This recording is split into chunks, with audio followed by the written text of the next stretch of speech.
Morning everyone. Today I am going to talk about high altitude physiology and deep sea diving. Whenever I use the word high altitude, it's about the atmosphere. So atmosphere is a medium in which aerospace physiology occurs. The major zones are troposphere, which is from 0 to 18 kilometers, stratosphere 18 to 50 kilometers, mesosphere 50 to 85 kilometers, thermosphere 85 to 700 kilometers, exosphere is above 700 kilometers. Your ozone layer is in between troposphere and stratosphere. It is between 12 to 44 kilometers. Next slide. So, physiological point of view, you should know about the critical altitude of certain things. Up to 10,000 feet, there is no sign and symptoms, but mild hypoxia is observed. You can get acclimatized to it very easily. So high altitude, whenever I am talking about high altitude, it is about 10,000 feet. So all your hill stations like Kullu Manali, Ooty, they all come in this. They are within 10,000 feet. Above 18,000 feet is the highest altitude where permanent inhabitation is possible. Above 20,000 feet, hypoxia will endanger the life. So oxygen is needed. To survive, oxygen is needed. So above 20,000, hypoxia will endanger the life. About 35,000 feet are the modern aircrafts, which our planes which fly at that height. They have got the pressurized cabins, which will provide the similar environment to that of the sea level. Above 40,000 feet is the ozone layer. Initially I told that was in kilometers, this is in feet. Above 40,000 is the ozone layer. So composition of air, this slide I just want to show you the composition of atmospheric air and alveolar air are different. Look at the concentration of nitrogen, which is 78.62, but in alveolar air it is 74.9.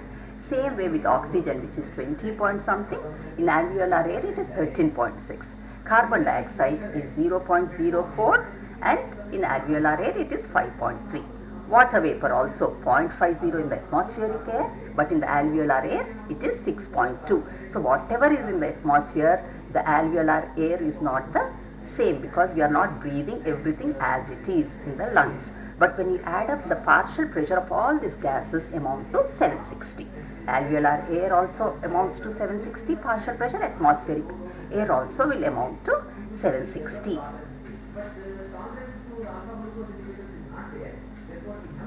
So here one thing I would like to tell you is when the atmospheric pressure and the barometric pressure. Look at the sea level, barometric pressure is 760. But whereas as we are ascending up to 5,000 feet level, the barometric pressure decreases to 630. At 10,000 feet it is about 520, and so on and so forth. But same time, as in the atmosphere, the composition of the gases do not change. They are just the same. So in the air we have oxygen, carbon dioxide, nitrogen and water vapor. But the composition of, so according to Dalton's law, total pressure of air is equal to sum of partial pressure of all gases. So partial pressure of gases means in the atmosphere we have oxygen, carbon dioxide, partial pressure of nitrogen and H2O. All this should add up to 760 mmHg. So, but as we are going up, the barometric pressure is decreasing. At the same time, it has to accumulate all these pressures. So what are going to be just like that? Water and carbon dioxide, they do not change with the altitude. Why? Water, pH2O of water is somewhere around, what did I say? It is around 47. It is not going to change, because water, it is dependent on our temperature, and as you know, our body can regulate the temperature at 37 degrees centigrade. It remains the same. And PCO2 also does not change, because CO2 is dependent upon the metabolism of our body. So it also remains at 40. But the other two gases which are going to change are partial pressure of oxygen and partial pressure of nitrogen. As we are going up, because the barometric pressure is decreasing, oxygen and nitrogen should also decrease. Decrease in the nitrogen does not cause many ill effects, but the decrease in oxygen brings about the changes like hypoxia, hypoxia changes we will see. So hypoxia, decrease in PO2 at high altitude brings about hypoxia. And how are these effects? Dependent on the level of altitude. So how much altitude you are going up, or it is also dependent on the rate of development, whether it is acute or subacute. Acute is if you are going at a faster, your ascent is very fast ascent, it will give rise to acute hypoxia. When if it's a slow ascent, it gives rise to subacute hypoxia. And the duration of hypoxia, how long are you going to stay at the high altitude? If it is for the short duration, it is called acute, and if you are going to stay there for a long time, it is called chronic. So here barometric pressure and pulmonary partial pressure of oxygen at different altitudes and its effects on the body. Here up to PO2 up to 60 mm of Hg, it does not bring about any symptoms. That is why this stage is called stage of indifference. And this pressure at that level remains when you are going up to the 10,000 feet altitude. That is why when you go to the hill stations which are lesser than 10,000 feet altitude, you need not worry about carrying oxygen or anything with you, because they do not produce any hypoxia. If at all they produce also, they are very mild. So next stage is stage of reaction. If your altitude is about 10,000 feet, it is characterized by moderate hypoxia. So, and the oxygen at that level, partial pressure of oxygen at that level is between 40 and 60 mmHg up to 15,000 feet altitude. These include symptoms like serious symptoms. Your heart rate will go up and your blood pressures will go up. Respiratory symptoms like your pulmonary ventilation will increase, and CNS involvement. There will be impaired judgment or overconfidence or decrease in the visual acuity, or emotional outbursts like laughing or crying can be seen when the partial pressure of oxygen is less than 60 mmHg, that is in between 40 to 60 mmHg, and that you can see up to from 10,000 altitude to 15,000 feet altitude. Okay. Next, the third stage is called stage of disturbance. When the oxygen partial pressure of oxygen values fall below 30 to 40 mmHg, and at that altitude of 15,000 to 20,000 feet altitude, it is characterized by development of severe hypoxia. Here the CNS involvement is aggravated. So here we have got three stages. First one is the stage of indifference, when the partial pressure of oxygen is around 60 mmHg, that occurs at the 10,000 feet altitude. Then there is stage of reaction, where the partial pressure of oxygen is between 40 to 60 mmHg, and that occurs from the altitude between 10,000 to 15,000 feet. And the third stage is stage of disturbance, where the oxygen values are between 30 to 40 mmHg, and this occurs at the altitude between 15,000 feet and 20,000 feet. In the first stage we see mild hypoxia, in the second stage we see moderate hypoxia, and in the third stage we see severe hypoxia. So what are the clinical syndromes caused by high altitude? So there are three clinical syndromes caused by high altitude. One is the pulmonary edema, high altitude pulmonary edema, acute mountain sickness, and chronic mountain sickness. So whom do we see this high altitude pulmonary edema? High altitude pulmonary edema is seen in individuals who go above 10,000 feet, and 75 to 80% of people doing heavy physical work as soon as they reach that altitude, and they do heavy physical work in first 3 or 4 days. Then we can also see this high altitude pulmonary edema in people who are acclimatized to high altitude stay at sea level for 2 weeks and again rapidly go to high altitude. So this type of syndrome we can see in individuals who are going and engaging themselves in heavy physical work in first 3-4 days after going more than 10,000 feet, and we can also see in individuals who are acclimatized to high altitude, they stay at that level for 2 weeks and again rapidly reascend. So these two type of individuals we see this high altitude pulmonary edema. So what is the mechanism of development? Why this edema develops at that altitude? As it is, when you are going up, cold is there, because for every 1,000 feet altitude, temperatures increases by 2 degrees centigrade, and as you are going up there is hypoxia, and as it is, the person is also getting engaged in physical work. So all this, there will be sympathetic stimulation, sympathetic activation. So when there is sympathetic activation, this will lead to vasoconstriction. So when the vasoconstriction is there, the pulmonary hydrostatic pressure, which is usually at 10 mmHg, will go up to 25 mmHg. So when the increased pulmonary pressure, pulmonary capillary hydrostatic pressure is there, it drives the fluid out of pulmonary capillaries. This will bring about the development of pulmonary edema. So because of vasoconstriction, there is increased pulmonary capillary hydrostatic pressure, which increases from 10 to 25 mmHg, and this increased capillary pressure drives the fluid out of the pulmonary capillaries, leading to pulmonary edema. So what is the treatment for these people?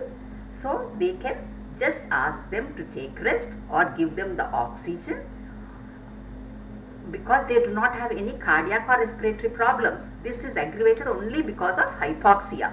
So ask them, or if the pulmonary hypertension is high, you can give them nifedipine. It's a calcium channel blocker which will reduce the pulmonary hypertension. So that is how you treat these people with high altitude pulmonary edema.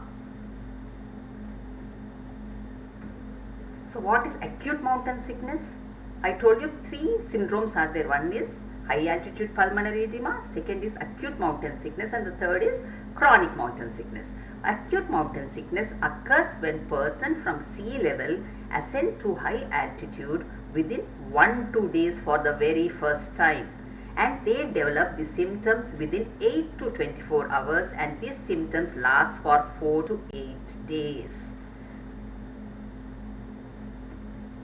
What is the cause of this? The cause of this is cerebral edema and alkalosis. Though alkalosis is not written here, the causes are cerebral edema and alkalosis. Why? What will happen? When the partial pressure of oxygen is low at high altitude, this will lead to arteriolar dilatation. In pulmonary capillaries, it is vasoconstriction, but in systemic circulation, it is arteriolar dilatation. This is regulated by cerebral autoregulation. Till the brain gets enough blood, it is regulated, and beyond this, increase in this capillary pressure leads to increased transudation of fluid into brain tissues, leading to cerebral edema.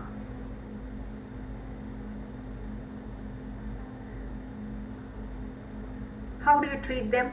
Cerebral edema is treated with large doses of glucocorticoids, and if it is due to alkalosis, you decrease the alkalosis by giving acetazolamide, as it decreases the H+ ion concentration by kidney by inhibiting the carbonic anhydrase.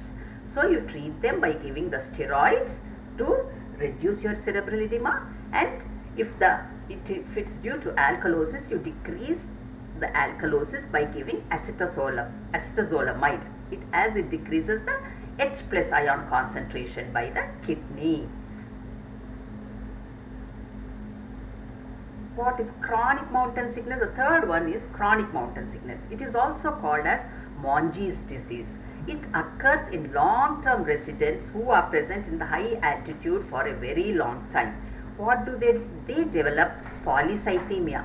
They develop cyanosis, malaise, fatigue, and exercise intolerance. How do you treat them? You get them to the sea level to prevent the rapid development of this pulmonary edema. You get them to the sea level, that will treat the cause. So how does our body compensate to these responses? There are two important physiological responses our body adjusts to this high altitude.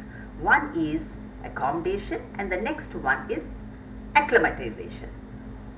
Accommodation it refers to immediate reflex adjustments of respiratory and cardiovascular systems to hypoxia. So these are the immediate adjustments that will happen to our respiratory system and cardiovascular system when you go to the high altitude because of this hypoxia. So immediate accommodation. Accommodation is the immediate reflex adjustments of respiratory and cardiovascular system to hypoxia. So whenever you go up, there is hyperventilation. Why this hyperventilation? This will decrease the partial pressure of oxygen at the high altitude. When the oxygen is reduced, it will stimulate the peripheral chemoreceptors, which will increase the pulmonary ventilation. It increases the rate and depth of the respiration. So when pulmonary ventilation is increased, carbon dioxide is washed out, and because the carbon dioxide is going away from the body, there is decreased partial pressure of carbon dioxide in the blood. So this decreased H plus concentration in blood gives rise to alkalosis, and this itself is dangerous because this should inhibit the respiration. So apart from this respiratory system, you get tachycardia. Tachycardia also because of the stimulation of the peripheral chemoreceptors because of hypoxia. Tachycardia, it increases your heart rate. So once the heart rate is increased, your cardiac output will increase. So oxygen delivery to the tissues is also increased. And the third thing is increase in the 2,3-DPG concentration in the RBC in response to hypoxia and alkalosis. This will decrease the affinity of hemoglobin for oxygen because the oxygen hemoglobin dissociation curve shifts to the right. So releasing more oxygen from the hemoglobin because 2,3-DPG is bound to the hemoglobin more, so the oxygen is released from the hemoglobin. So this is oxygen hemoglobin dissociation curve which shifts to the right, releasing more oxygen from the hemoglobin. So acclimatization. When a person ascends to high altitude and stays there for a longer period, he slowly gets adapted to new environment. This process of adaptation is called acclimatization. It starts within 12 hours and takes several days or weeks to complete it. Maximum height to which adaptation occurs is 18,000 feet. Because the maximum, I told you initially, maximum inhabitation is possible only up to 18,000 feet. Above this, oxygen inhalation is needed for survival.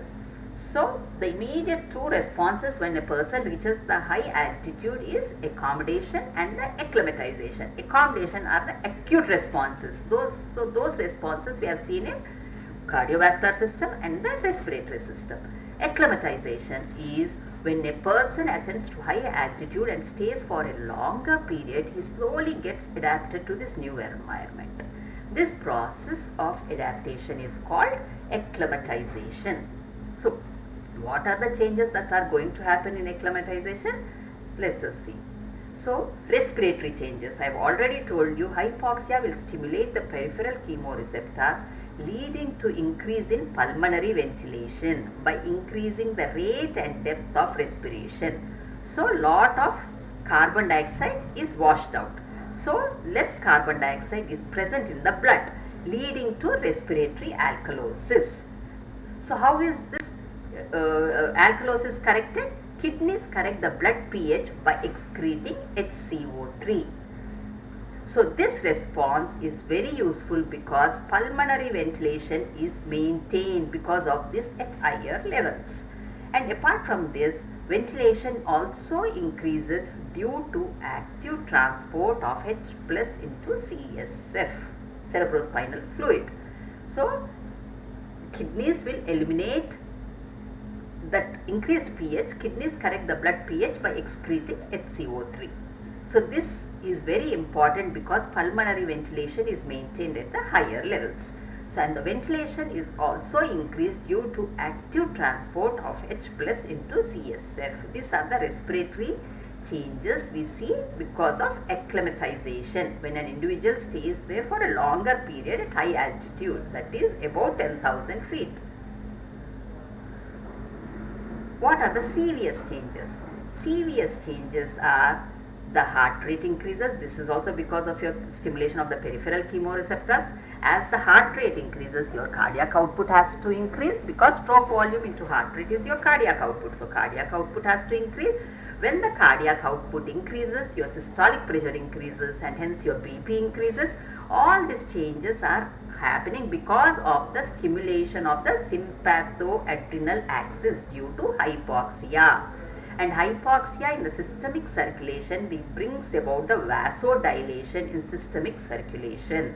So it will, when there is vasodilation, more blood goes to the tissues and increased red cell mass. The hypoxia is also a potent stimulator for the production of erythropoietin, which will stimulate the erythropoiesis. So when more red cell mass is there, it will increase the oxygen to the tissues. And because of the increased red cell mass, it leads to polycythemia. But the downside of this polycythemia is because of this increased red cell mass, the increased viscosity will be there. So when increased viscosity is there, your diastolic pressure goes up. And when this because of this increased viscosity, your heart has to work hard to pump the blood. This will lead to cardiac hypertrophy. What are the blood changes? The changes in the blood are hypoxia will stimulate the erythropoietin. It induces erythropoiesis in 3 days and it increases the red cell mass, which will facilitate more the cells, good the oxygen delivery to the tissues will be. And it also oxygen supply favors the increase in concentration of 2,3 dpg. So more release of oxygen from the hemoglobin to the tissues will be there. These are the blood changes. And what are the other changes? We also see the tissue changes. This tissue changes, you specially see it in the skeletal muscles. So skeletal muscle tissue changes are increased number of capillaries, increased number of mitochondria in the cells, increased activity of oxidative enzymes like cytochrome oxidase, and increased myoglobin content. Angiogenesis is formation of new blood vessels because hypoxia leads to release of certain chemicals from these hypoxic tissues that will lead to the formation of new vessels called angiogenesis. So in acclimatization, we have seen the respiratory changes, we have seen the cardiac changes, we have seen the blood changes and the tissue changes.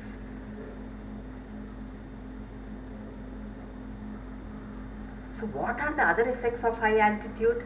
The other effects of high altitude are there will be expansion of gases. We'll see why the expansion of gases will be there.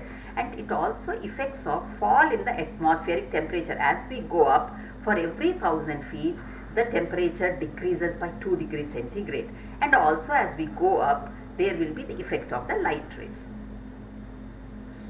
So what is this Boyle's law? According to Boyle's law, the pressure is inversely related to the volume.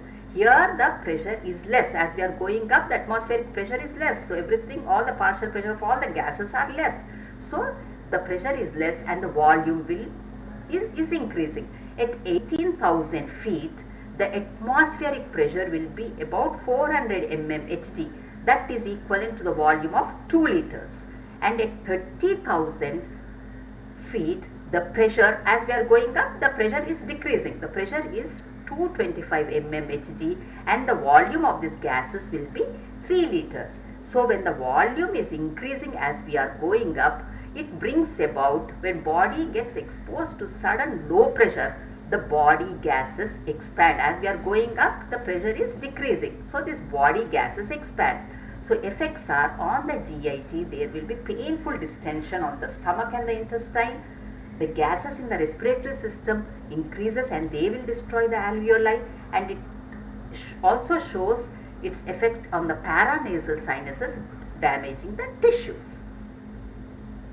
So effect of fall in atmospheric temperature. Every 1000 feet increase in altitude, temperature decreases by 2 degrees centigrade. At 10,000 feet, the temperature is at around 0 degrees centigrade. At 20,000 feet, the temperature is minus 22 degrees centigrade. At 40,000 feet, the temperature is minus 44 degrees centigrade. And all this also depend on wind velocity and humidity.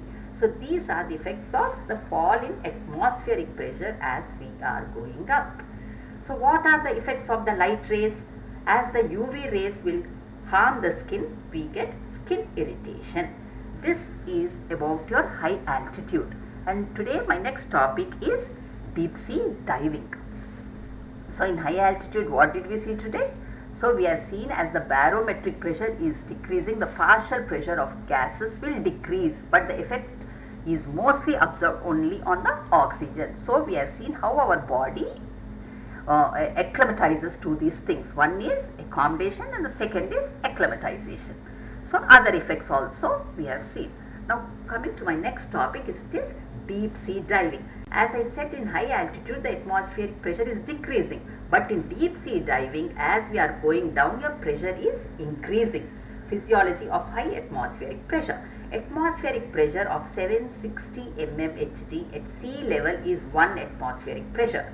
For every 33 feet descent, it increases, the atmospheric pressure increases by 1. So high atmospheric pressure is seen in deep sea divers, in submarines and caissons workers. Caissons workers are the people who dig underwater tunnels, and they are enclosed in a cabin called caisson. Enclosed in a cabin. This cabin will have the pressure at a very high level because it has to equalize the pressure of the surrounding atmosphere. So whenever we are going down, all the partial pressures of everything should increase. So we will see it, oxygen will increase, partial pressure of nitrogen will increase, and carbon dioxide will increase. So what are these effects? Effects of increase in partial pressure of oxygen at sea level, where the partial pressure of oxygen is around 2, it will increase to 9 ml. Sorry, at 4 atmospheric pressure, the partial pressure of oxygen, which was at 2, will increase to 9 ml at 4 atmospheric pressure when we are going deep into the sea. Okay, this will raise the partial pressure of oxygen, which is raised, will change the molecular oxygen to active oxygen. This will release superoxide anions or free radicals. These free radicals will oxidize the polyunsaturated fatty acids of the cell membrane, and they will destroy the cellular enzymes, damaging the cell metabolism, and more so the nervous complications, because nervous system is high in fat lipid content. So this free radical will bring about the nervous complications like disorientation, dizziness, convulsions and coma. And if you are there for a longer time at a deeper level, the chronic oxygen toxicity will irritate your airways and pulmonary edema can also be seen. Then what are the effects of increased partial pressure of nitrogen? This is called nitrogen narcosis. Partial pressure of nitrogen, when we are going down, I told you all this gases partial pressure increases. When we are going down, as they increase, the nitrogen is getting dissolved in the body fluids. Nitrogen, particularly nitrogen dissolved in the fats. Nitrogen, because nitrogen has got two unique features. One is nitrogen enters the cell membrane slowly, and the second thing is nitrogen, it is more soluble, it is 5 times more soluble in fat than in water. Okay, and this will, the neurons which are rich in fats, so nitrogen dissolves in neurons of the brain. So because nervous system is has got high lipid content, this dissolved fats, they get dissolved in the neurons of the brain, and this will lead to decreased neuronal excitability, producing nitrogen toxicity called nitrogen narcosis. Nitrogen narcosis. This nitrogen narcosis is very important. It could be a short question also. So what are the effects of carbon dioxide buildup? When the person is going down, he is rebreathing his own carbon dioxide. When the passage of carbon dioxide is there in the body fluids and it reaches the toxic levels, it will lead to respiratory acidosis and carbon dioxide narcosis. When the carbon dioxide is less, it will lead to respiratory alkalosis. I told you earlier, when the carbon dioxide in the blood is less, it will lead to respiratory alkalosis. But when the carbon dioxide is increased, it will lead to respiratory acidosis and carbon dioxide narcosis. So, when do these people have problems? Either when they are going deep into the sea, or suddenly when they come from deeper into the sea level, they face some problems. That is called decompression sickness. The problems are decompression sickness and the air embolism. What is decompression sickness? Decompression sickness is also called as Caisson's disease. Caisson's disease because these are the because they are enclosed. People who dig underwater tunnels, they are enclosed in a chamber called caissons. That is why it is called Caisson's disease. Dysbarism, because there is difference in the ambient pressure, that is pressure at the sea level, and the pressure of the dissolved gases and free gases in the body. That is why it is called dysbarism, and it's also called decompression sickness, and it is also called the bends and the diver's palsy. Why it's called bends and diver's palsy, I'll come to it in my next slide.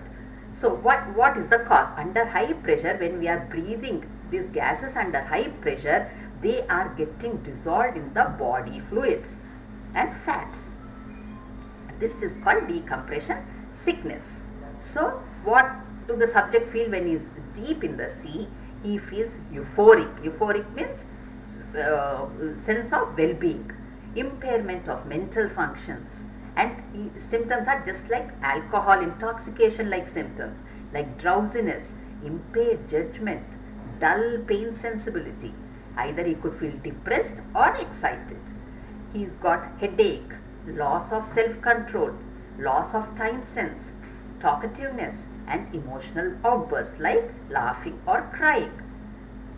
And when this person, when he comes up to this rapidly up to the sea level, this nitrogen which was dissolved in the body fluids, it will escape. When the person suddenly comes to the top, this nitrogen which was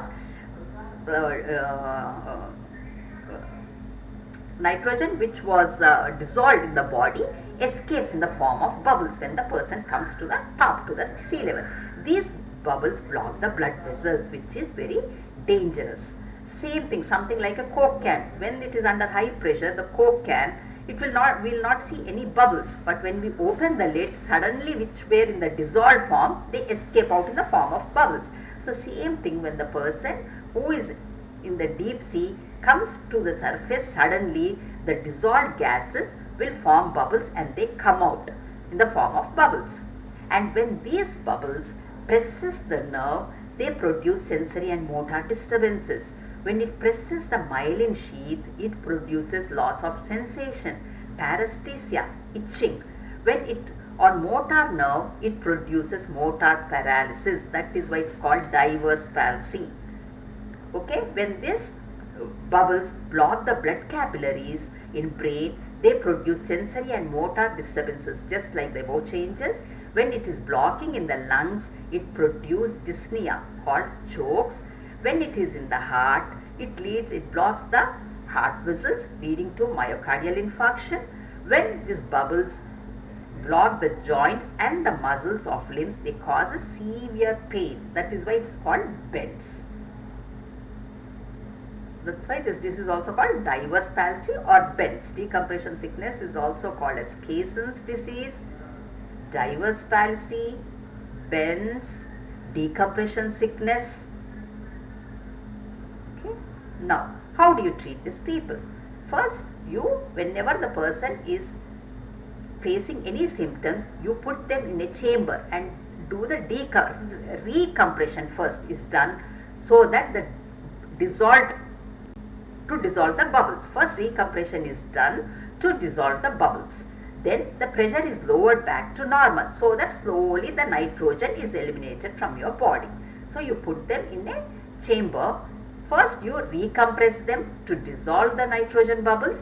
Then you lower the temperature and slowly the nitrogen will leave your body.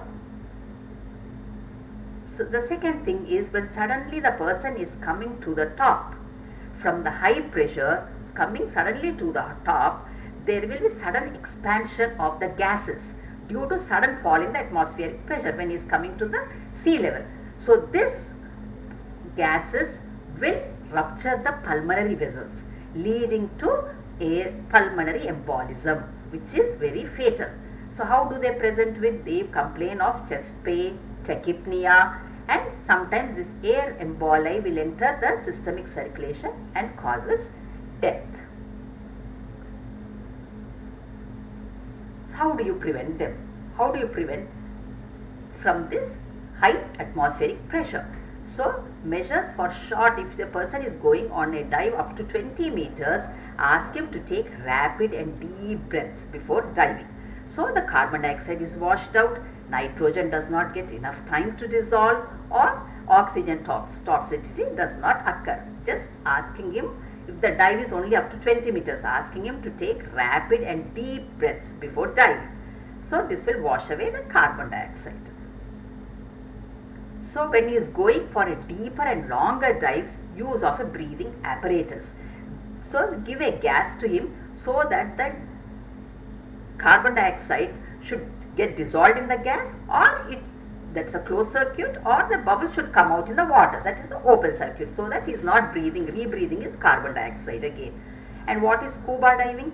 Scuba diving is self-contained underwater breathing apparatus where compressed air is taken. Why compressed air? Because in less volume, large amount of air can be accommodated, and the person breathes it through a mask which is connected via tube, and it has also got a valve to it, so that compressed air he can breathe in, and the expired carbon dioxide is given into the water outside. So otherwise you can also prevention of physiological problems occurring at death and ASCENT using a breathing mixture which is containing helium and low oxygen concentration, because helium is a gas of low density which does not dissolve that much like nitrogen in the fat.